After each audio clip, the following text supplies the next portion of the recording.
Hi, this video is part of Latin for Beginners, a self-study course which uses a traditional method of classical Latin instruction and emphasizes reading skills. The course is based on a public domain textbook, Latin for Beginners, by Benjamin L. Duge. The text may be found at gutenberg.org, and a link is in the video description. There is also an online practice tool, as well as additional resources and materials for the course at selfstudyclassics.com. This video covers Lesson 13 of the text. Videos on Lessons 1 through 12 may be found in the Latin for Beginners YouTube playlist or in the videos section at selfstudyclassics.com. Lesson 13 is still more exploration of the second declension that focuses on additional special cases, that is, nouns and adjectives that end in R in the nominative. We'll get acquainted with these special cases by working on some translation exercises. Our first exercise is Copia Liberorum Grata viro libero est. We'll break it down into phrases and start with the first phrase. The first phrase to look at in this sentence is copia liberorum. Copia is a noun in the nominative from the base copia, which means abundance. Liberorum is another noun. This is one of those Latin words we encounter from time to time, which has a different sense in the plural than it has in the singular. In the singular, it is most often used as an adjective, and it means free. In the plural, it is often used substantively, and means children. This is one of those substantive uses. The case here is genitive. We could classify this as maybe a genitive of material, or a partitive genitive, or we could avoid such technicalities as having no impact on translation, and simply call this an of relation. Another thing to note about this word is that it is one of those nouns and adjectives that end in R in the nominative singular. The nominative singular form is liber. Some of these words, such as ager and pulcher, drop the E preceding the R in all of their other forms. This one does not. As we can see, the genitive plural is liberorum and not librorum.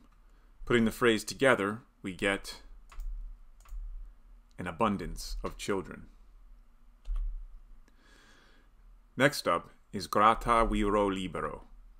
Grata is an adjective from the base gratus, which means pleasing. Viro is a noun in the dative singular. It's one of these nouns that ends in R in the nominative singular. So the nominative singular is vir instead of virus. But all of its other forms are normal. Here it's in the dative because we have the dative with adjective construction, which we have encountered before. The dative is used to mark the person or thing to which a thought or feeling expressed by an adjective is directed. In this case, it's the person to whom something is grata, or pleasing. Libero is from the same base, liber, that we saw earlier in the sentence. It is singular and used as an adjective here, so its meaning is not child, but free. It expresses an attribute of viro. So the resulting phrase is pleasing to a free man.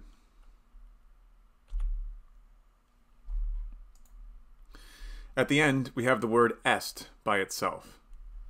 This is a form of the verb to be. It is singular to agree with the subject of the sentence, copia. As a copula, it links the subject with an adjective that describes it, grata. We translate it simply with is. Putting all the phrases together, we get an abundance of children pleasing to a free man is, in English word order, that is, an abundance of children is pleasing to a free man. For our next exercise, we have copiae apud agros pulchros pugnant. Let's look at the first phrase. Copiae. This is a noun, and another one of those words that means something different in the plural than it does in the singular. In the previous sentence, we translated copia as abundance. Copiae, on the other hand, means troops. On to apud agros pulchros. Apud is simply a preposition, and it means among. Agros is one of our R words. In the nominative singular, it is ager, which means field. In all of its other forms, it loses the E. So the accusative case of the plural form, which we need here because the word is the object of the preposition apud, is agros and not ageros.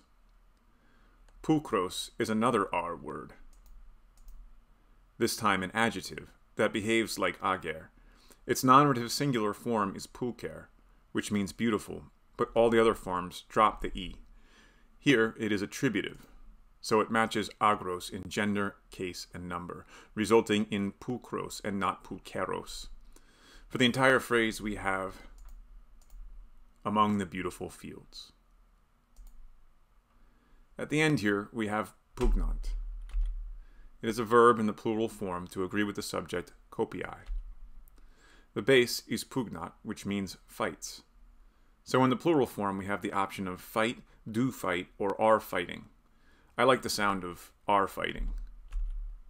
Altogether that gives us the troops among the beautiful fields are fighting, or the troops are fighting among the beautiful fields. Let's try another one.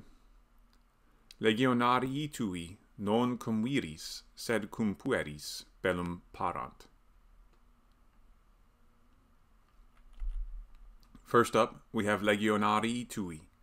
The base of Legionary is legionarius, which is an adjective that means belonging to a legion. When used substantively, as it is here, it becomes a noun that denotes a soldier in a legion.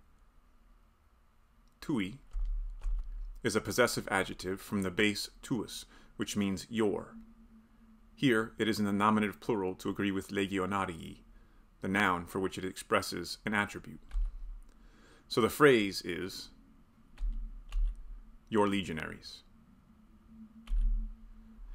Now for non cum viris. Non is an adverb, meaning not. Cum is the preposition that means with. Viris is the ablative plural form of the noun vir, which means man. It is the object of cum, and with it forms the prepositional phrase cum viris, or with men. Non modifies this prepositional phrase, so the complete phrase is not with men.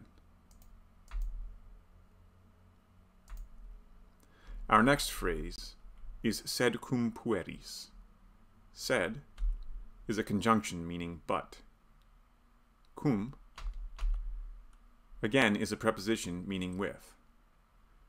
Pueris is another one of our second declension R words. It is from the base puer, which means boy. Like liber, it keeps the E in all its forms, so when we put it in the ablative plural form, as we ought to since it is the object of cum, we get pueris and not puris. So for the phrase we have, but with boys. Finally, we have bellum parant. Bellum is the accusative form of the base bellum, which means war. Parant is the plural form of the base parat, which means prepares. It agrees with the subject legionarii. As a transitive verb, it can take a direct object, which in this case is the accusative form bellum. So the phrase is prepare war, or in more idiomatic English, prepare for war. For the whole sentence, we now have, your legionaries not with men, but with boys prepare for war. Cleaning up the word order gives us, your legionaries prepare for war, not with men, but with boys. Great, let's do one more. Cuius praemium Scutum et Lorica sunt. The first phrase to look at in this sentence is cuius praemia. Cuius is the genitive form of the interrogative pronoun. We translate it with whose. Praemia is the plural form of the base praemium, which means prize. The genitive cuius is in a possessive relationship with this word. The phrase then is whose prizes. Continuing on now with scutum et lorica. Scutum is a noun in the nominative singular from the base meaning shield. Et is simply the conjunction meaning and. Lorica is another nominative singular, this one from the base meaning breastplate. So the phrase is the shield and the breastplate. At the end we have sunt. It is a form of the verb to be. It is plural to agree with the subject praemia. It is a copula that joins the subject to a predicate noun that describes it, but in this case the predicate noun is actually a compound of two predicate nouns. The verb itself is simply translated as are. All the phrases together give us whose prizes the shield and the breastplate are. After putting this into English word order, we have whose prizes are the shield and the breastplate. That wraps up our exercises for Lesson 13. Lesson 13 was the last of a series of lessons exploring second declension nouns and adjectives. The subsequent lesson moves on to new territory with a discussion of possessive adjectives. You can get practice with the concepts in this video by heading to the practice section of selfstudyclassics.com and choosing Lesson 13. Once you feel you've mastered the Lesson 13 material, you can move on to Lesson 14 of Latin for Beginners, which should be coming soon if it isn't yet available at the time of your viewing. Thanks for watching.